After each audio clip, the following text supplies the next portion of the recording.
Ano ang pwedeng ikaso kapag may malpractice na ginawa ang isang hospital?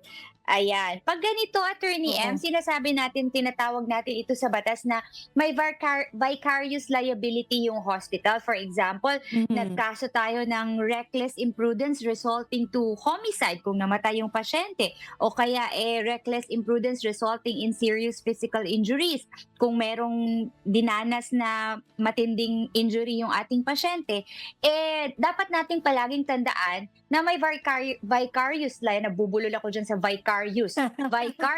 liability ang ating hospital. Ibig sabihin nun, Attorney, Oo. meron silang responsibilidad sa kanilang mga practitioners na kailangang igihin, ayusin nila yung kanilang pag-treat sa kanilang mga pasyente, 'di ba, Attorney M? Oo, Attorney J. At saka in terms of diligence din, Attorney J, 'di ba? Siyempre ang mga Mm. ospital talaga namang dapat mataas ang uri ng diligence na kanilang, ino-observe, 'di ba, Attorney J? Halimbawa sa mga restrooms, Mm. 'di ba, dapat malinis. Kasi siyempre pumunta ka nga dun para ikaw ay maging magaling, hindi para magkasakit, 'no? So talagang iba ang Mm. standards na dapat pina-practice at ino-observe ng mga ospital. Kasi nga po, yun Mm. nga, at a very vulnerable state yung mga tao na pumupunta sa ospital. And siguro, Attorney J, wala akong kilalang tao na gusto namang pumunta ng ospital in the first place unless kailangan talaga, 'di ba? So, because Oo, of that, correct. even nga, Attorney J, 'di Hmm. ba, halimbawa yung kanilang mga staff or halimbawa yung mga doktor na sinasabi ng ibang ospital, hindi naman namin 'yan empleyado, quote and quote, pero naka-display ang mga pangalan ng mga doktor sa labas ng ospital or Mm. sa lobby, 'no?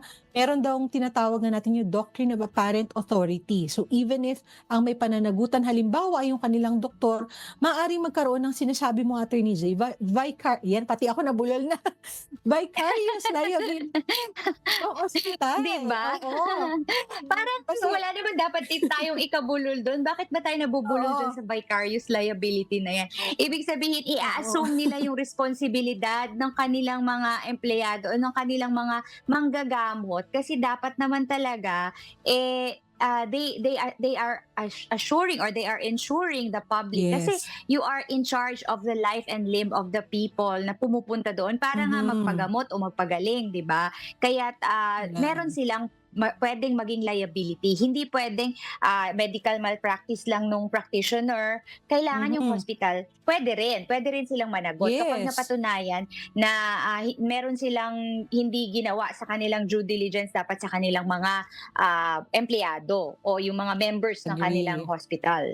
Mm. Oo. So, in fact nga minsan, Attorney J, madalas 'no, ang kinakasuhan na diretso yung ospital 'no, kasi siyempre sila yung Mm. oo, 'di ba, kaysa yung practitioner kasi maaaring mas madaling patunayan yung, negligence ng ospital 'no. At siyempre in Oo. truth naman mas kayang habulin ng ospital kasi siyempre usually ang nagma-manage Oo. niyan mga corporations, Attorney J 'no. So, but yun nga Oo, again kasi going back yes, Oo. Attorney 'Di ba J. kasi, Attorney M, kapag medical malpractice ang daming dadaanan pa, dadaan pa sa Board of Yes. Medicine, 'di ba? Tapos usually, Mm. hindi naman ayaw naman nating ma-offend yung ating mga doctors, but meron silang kanilang dadaan siya sa administrative na paglilitis, 'di ba? Yes.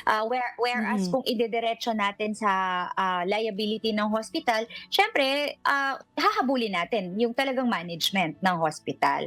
So as Yes, oo, lawyers, tsaka minsan ina-advise mhm, natin sa mga ganitong pagkakataon, Attorney M, na habulin mismo yung hospital, even for hospital, damages, 'di yeah, ba, Attorney M? Oo. agree, oo. Naku, ano 'yan, insider tip, insider tip ng mga lawyers, oo, oo, 'di ba? Yung Mm. hospital na Mm. lang habulin, oo.